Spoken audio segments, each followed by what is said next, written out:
Jeff Keenan here. I want to do a quick follow-up review on the GOTRAX GXL. I've had the scooter for about 3 months now and it's still working great, no issues.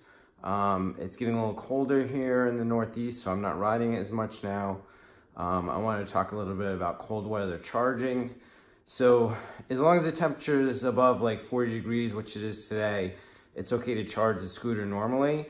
And you can store the scooter in freezing temperatures with no problem, but any time the temperature drops below freezing, you don't want to charge it. You want to bring it inside, warm the batteries, and then charge it. You can hurt the capacity of the lithium batteries by charging them when they're in freezing conditions. It kind of slowly destroys the battery, so you don't want to do that.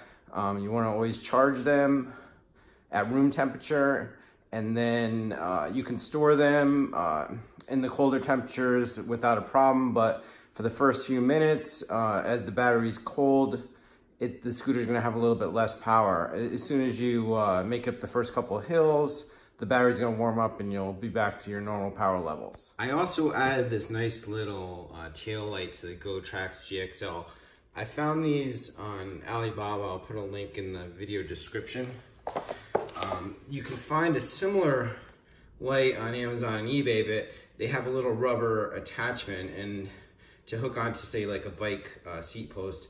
This one actually shipped with these little metal brackets that let you attach the GOTRAX GXL, and I was able to attach it to the screw here nicely. So that really helps out at night. People can see you. Otherwise, it's very hard to see since there's no lights on the GOTRAX GXL.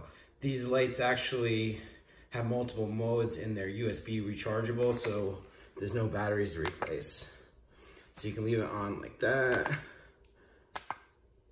flashing like that, or flashing like that, which is pretty cool. So they'll get a little bit of attention.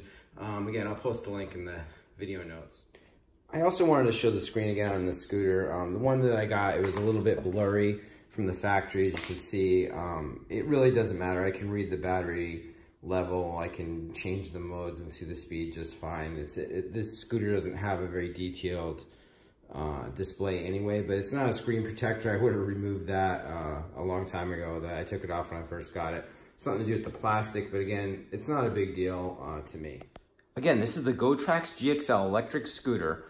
I'll put a link to it in the video description, and please remember to like and subscribe for more videos helping with Wi-Fi and tech products.